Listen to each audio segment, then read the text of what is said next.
show isn't about left or right.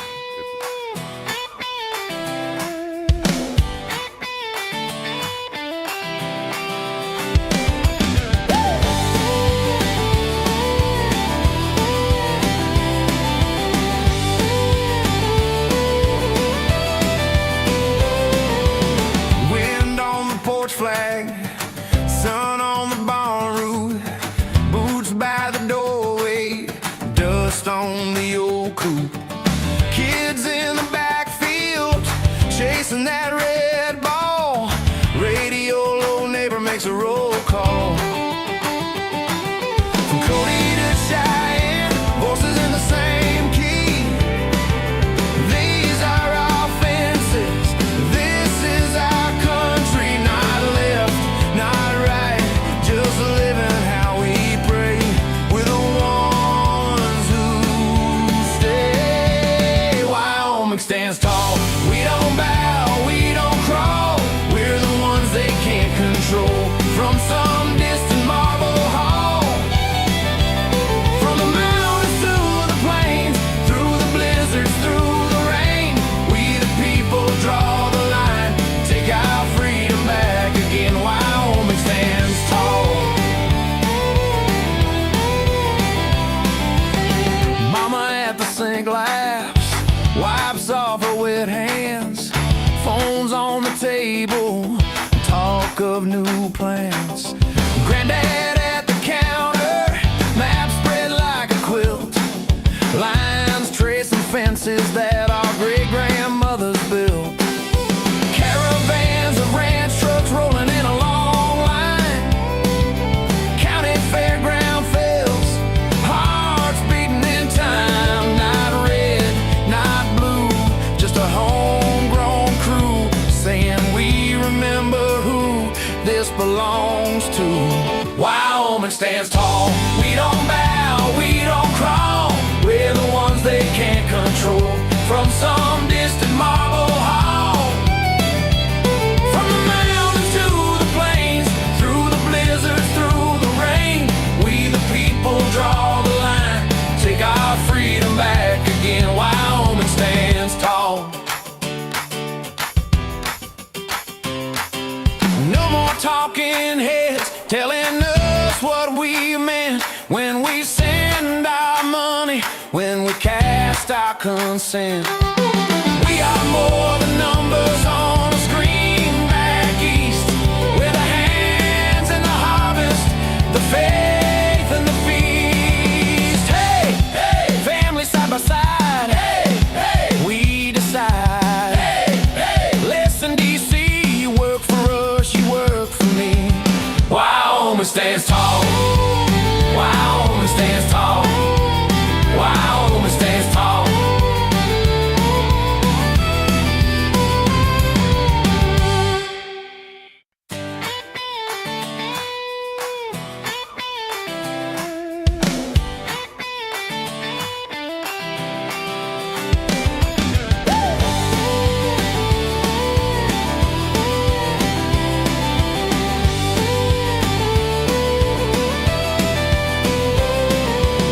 Wind on the porch flag, sun on the barn roof, boots by the doorway, dust on the old coupe. Kids in the backfield chasing that red ball.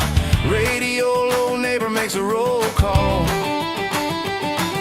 From Cody to Cheyenne, voices in the same key. These are our fences. This is our country. Not left, not right, just living how we pray. We're the ones who stay. Wyoming stands Beyond tall. the fence line, where we step past the headlines and into the truth. This show isn't about left or right, it's about what's real. In Wyoming, across the country, and around the world. No spin, no talking points, just facts, context, and honest conversation. If you're tired of being managed instead of informed, you're in the right place. Let's go beyond the fence line.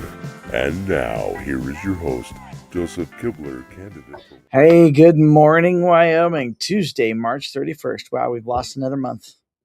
your host, Joseph Kibler here. Of course, my great narrator just said that, didn't he? Hope you guys are having a great Tuesday. Losing my voice a little bit here this morning, but hopefully I'm going to get through this today. And today is a kind of an interesting topic because we're going to talk about something that's kind of been kind of really just on my mind a lot during this campaign season. Something that we maybe don't talk about as much as we should, but we probably should have the conversation. We're going to be talking about can we be neighbors, not enemies? Can we Welcome to can we Wyoming. disagree without dividing? Can we actually get back to some sort of civil way that we have discourse in politics where it's not all poisonous? And I'm going to talk about that today. Something I've observed being involved in the, I guess you could call it the donkey and elephant show and then beyond, and just what I've observed in honesty and in truth that people long for a conversation. This last Saturday there were a whole bunch of people that went out and they were at the No Kings protest. Once in a while I go out there to have conversations with that folks, and in those folks, and a lot of those folks out there at the No Kings protest, while I don't agree ideologically, I know most of us probably don't agree with them ideologically. Most of those folks out there just want to have a conversation. They want to be heard. And part of the reason that they're out there is because they're not being heard. Nobody's listening. By the way, there's a difference between listening and agreeing. I think we've lost the art of listening, the ability to have the conversation with people we don't agree with, and then somehow still walk away friends. So today we're going to talk about something that goes beyond party labels, campaign signs, social media, arguments, all the nonsense that keeps people stirred up all the time. I want to talk about this idea that we can disagree without dividing, that somehow we can still be neighbors and not enemies.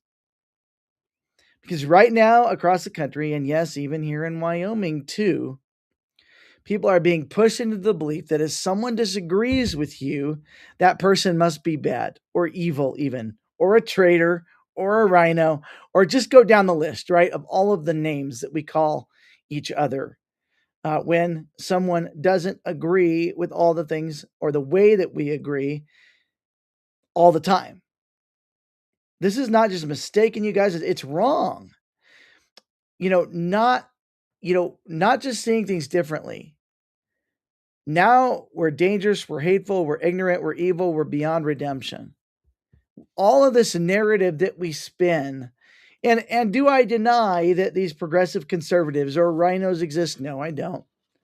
Do I deny that evil people in politics don't exist? No, I don't. I don't deny that. But most people don't agree on everything. Shocker, right? Guess what? I'm married. Two of us. There's two people. Sometimes we don't agree on everything.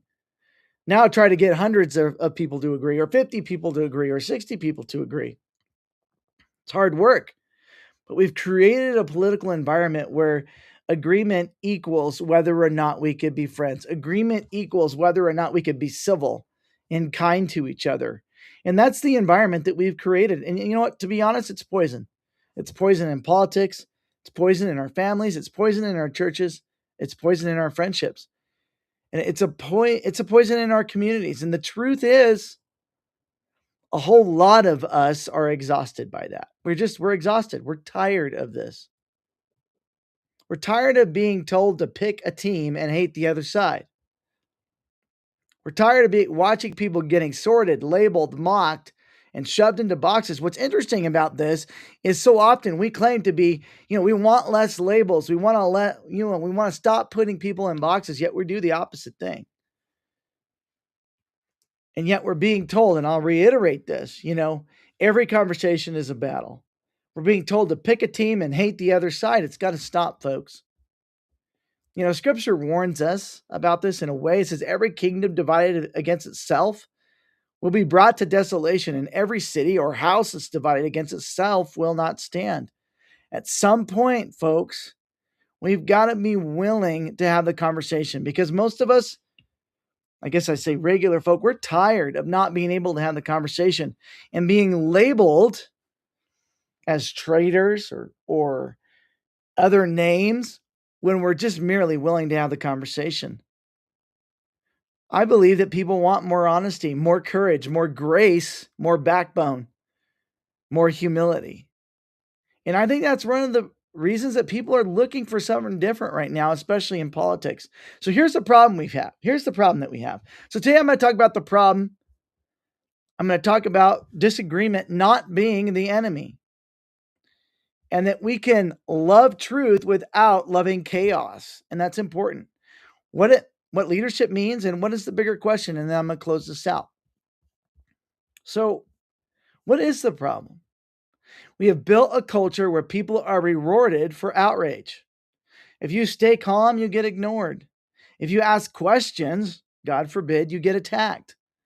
If you try to understand where someone else is coming from, people think you're weak. By the way, I've experienced that personally. In my desire to understand where people are coming from, I'm considered weak. If you refuse to hate your neighbor, some people act like you must not care enough. That is so backwards. Strength is not what screams the loudest. Strength is not what's mocking people. Strength is not what's dehumanizing people. It's not acting like everyone who disagrees with you is beneath you. Real strength is having convictions and still carrying yourself in a way with dignity. Real strength is able to say, I believe you're wrong, but I'm still going to treat you like a human being.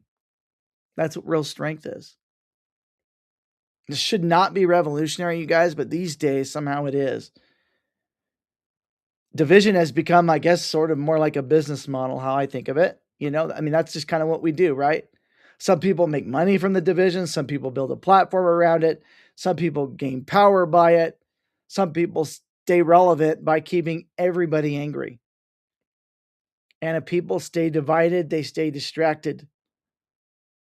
And if neighbors become enemies, nobody asks better questions. Nobody gets to the root of the problem. Nobody builds anything that lasts. Everybody just keeps fighting while the system keeps rolling along. And by the way, that's what we're seeing today, right? We're being kept this way as a culture so that the system can just keep rolling and getting bigger and broader and more intrusive and more powerful. If we want to change this, we've got to start here. This is where we've got to start. We've got to learn that we could disagree without dividing, that we can be neighbors and not enemies. This is where we've got to start, folks.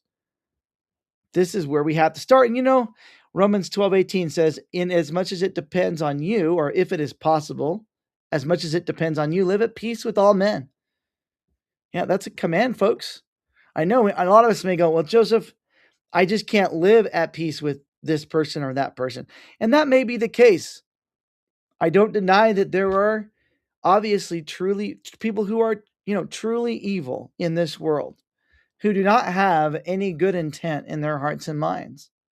But most people, while they disagree, they have human decency inside of them. And perhaps we have forgotten that. But Wyoming has become, in many ways, just like every other place, right, guys? Where we hate on command. We've lost more when we lose a political argument. We've lost part of who we are. We don't believe that that's who we have to be. We shouldn't believe that that's who we have to be. We don't have to be that way, folks. And by showing that you can stand on principle without losing your soul is part of that process. That's different, and we need different.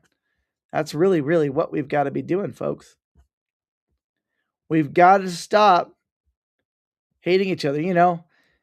Jesus said it, love your neighbor as yourself. It's really simple. And you're like, well, Joseph, I can't love these people. I don't want to love these people.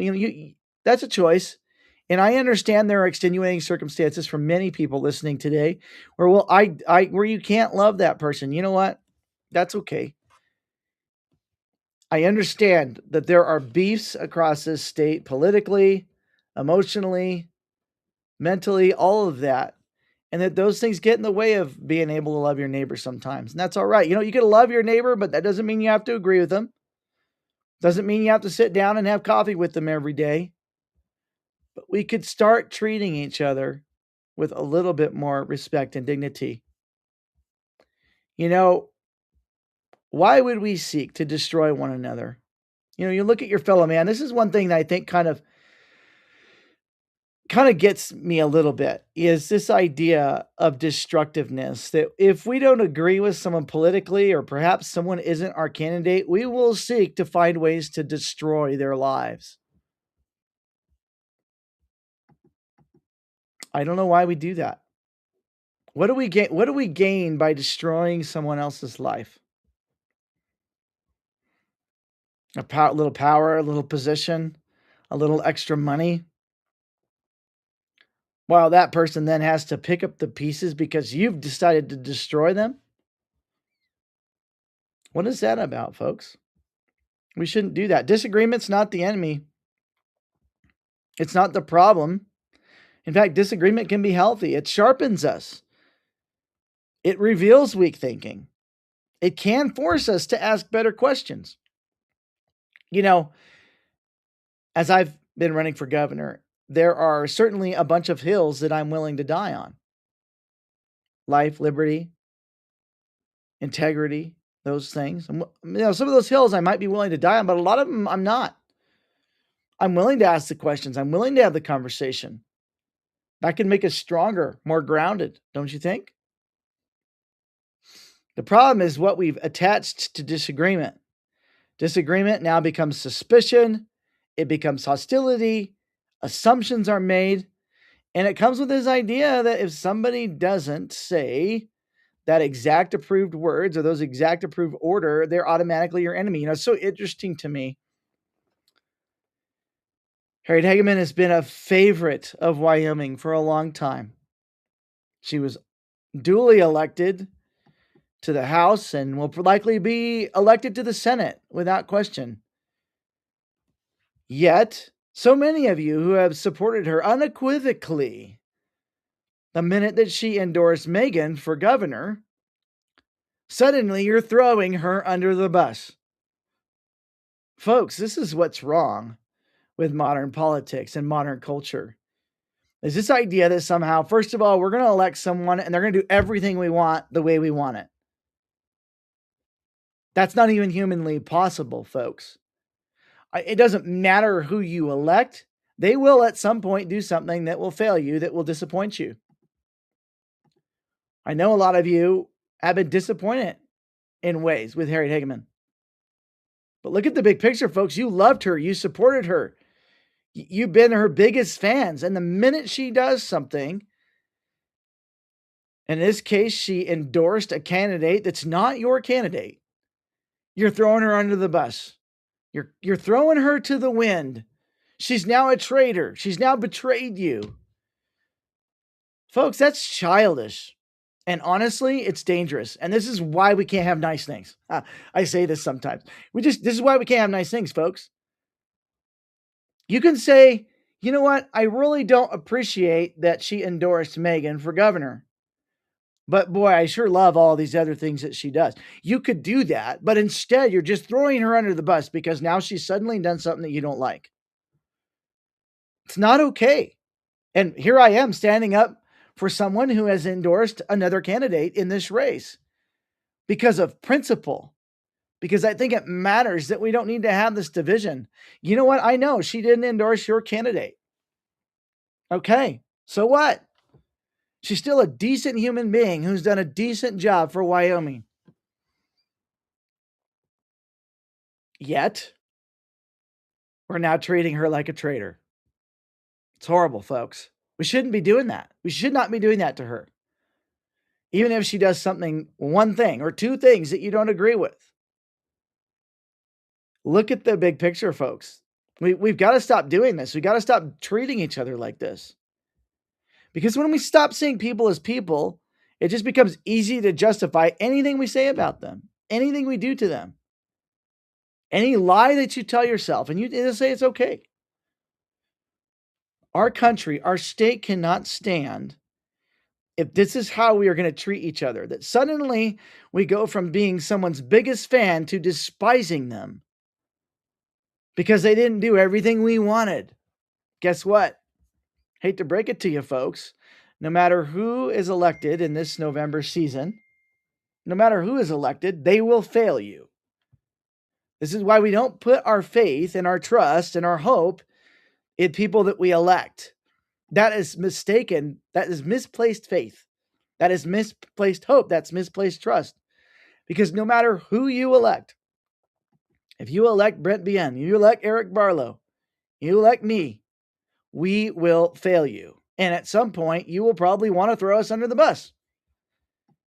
You may have voted for us and been our biggest fan, but I'm going to open my mouth and do or say something that you don't agree with, and suddenly you're my enemy, or I'm your enemy. You're not my enemy because I haven't chosen that.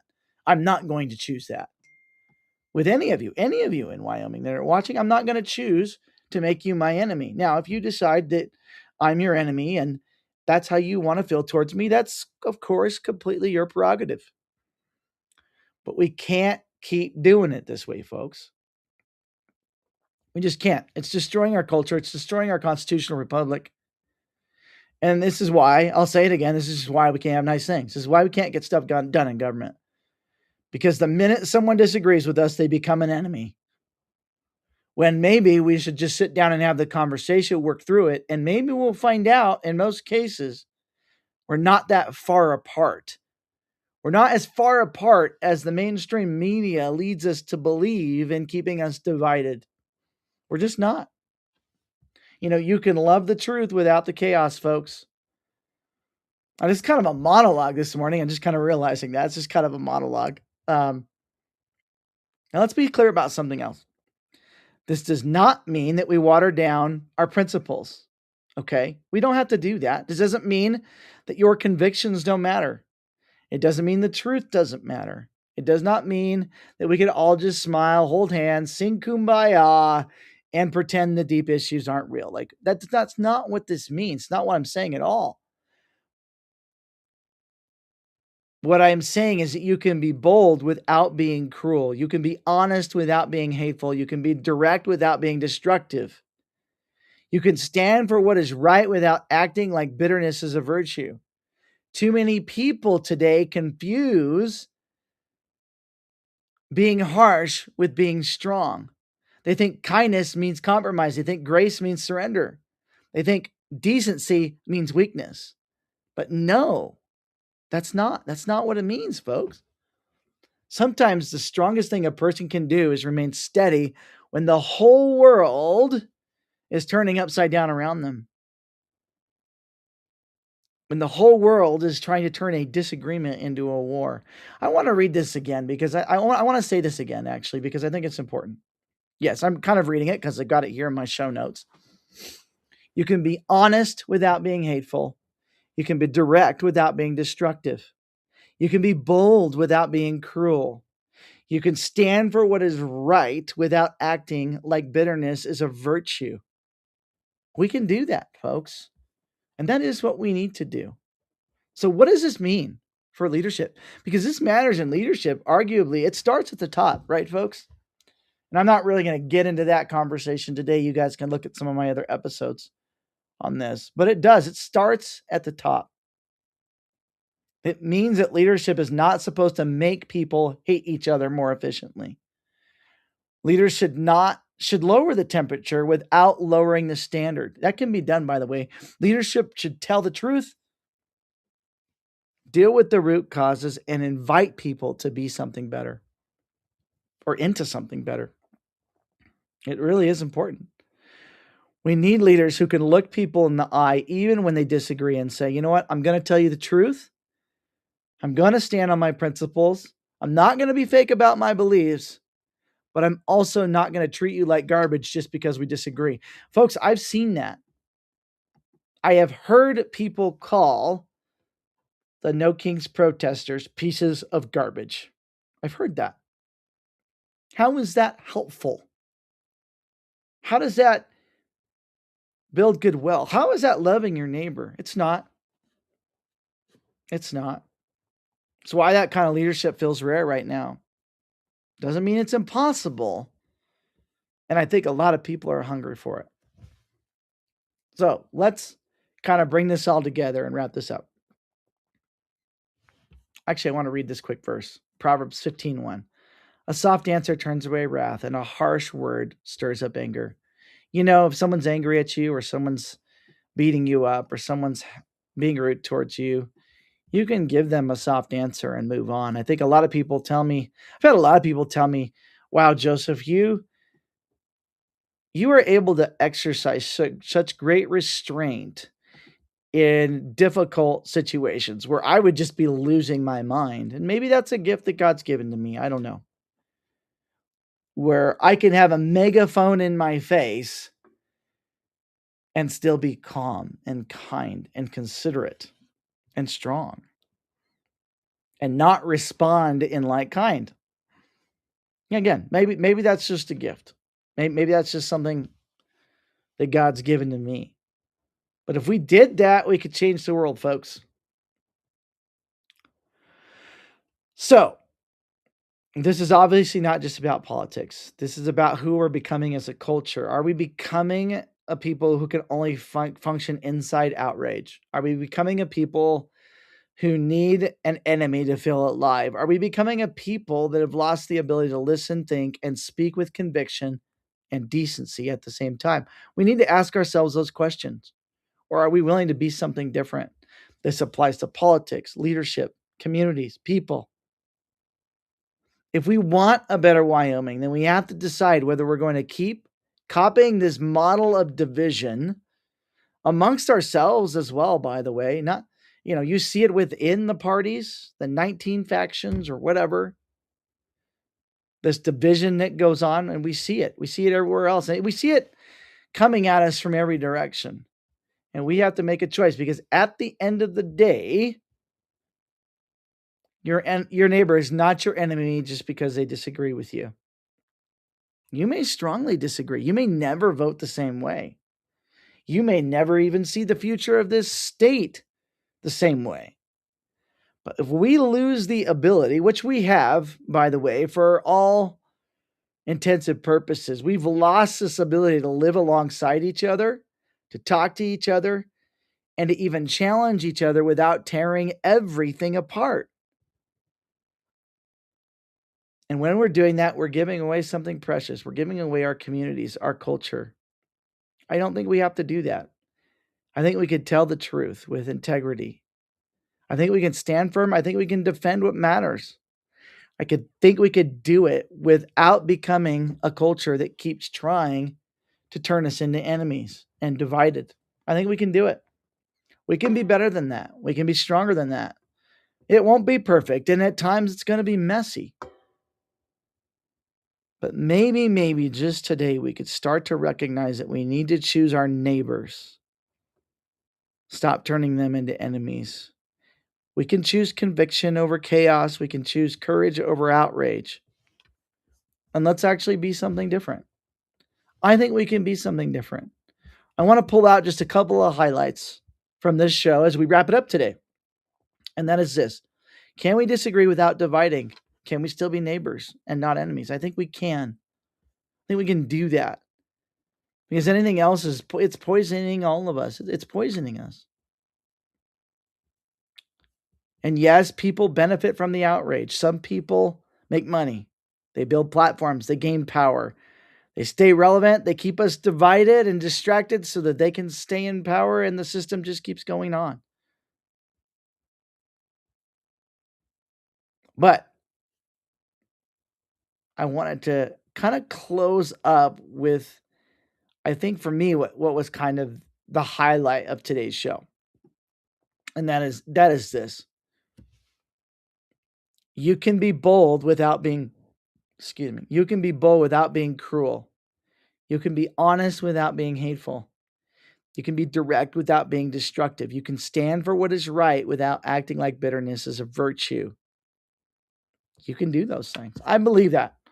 So thank you guys so much for listening, watching. I saw a bunch of you hopping in and out of the show the whole time. I really appreciate you guys watching. If this meant something to you, please share it. Please get the word out.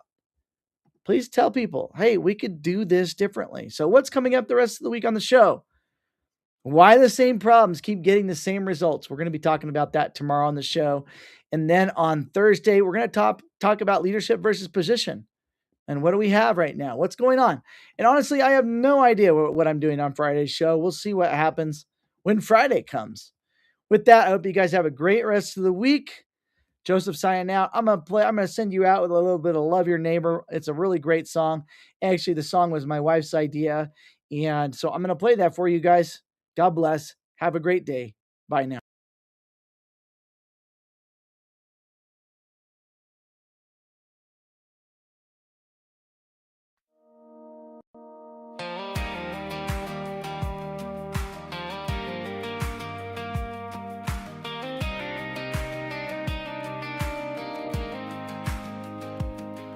Sun up shining on a gravel drive, Granddad's coffee in a styrofoam cup. Says, boy, this world will tell you keep what's yours, but that ain't how we were brought up. We bow our heads at the table, thank the Lord for the food and the fight, 'cause loving folks who love you back is easy, but that ain't walking in the light. Love your neighbor, mow his yard when he's hurting. Love your brother when he's slamming your door. Love the stranger when your pride says ignore him. Love the bitter heart twice what you did before. You can love your friends on Sunday morning, but Jesus taught a different kind of war. If you really want to shake this world for heaven, love your enemies more. Yeah, love your enemies more. She's got a Bible with a cracked leather spine, highlighter on every other page. Says turn the other cheek, ain't just a slogan, it's a narrow road you gotta pave. We pass the plates and the casseroles, fix the porch where the storm goes through. When they curse your name, you hit your knees, say Father bless them like you do. Love your neighbor, mow his yard when he's hurting. Love your brother when he's slamming your door. Love a stranger when your pride says ignore him. Love the bitter heart twice what you did before. You can love your friends on Sunday morning, but Jesus taught a different kind of war. If you really want to shake this world for heaven, love your enemies more. Yeah, love your enemies more. She's got a Bible with a cracked leather spine, highlighter on every other page. Says, turn the other cheek, ain't just a slogan, it's a narrow road you gotta pay. You pass the plates and the casseroles, fix the porch when a storm rolls through. When they curse your name, you hit your knee, Say Father bless them like you do.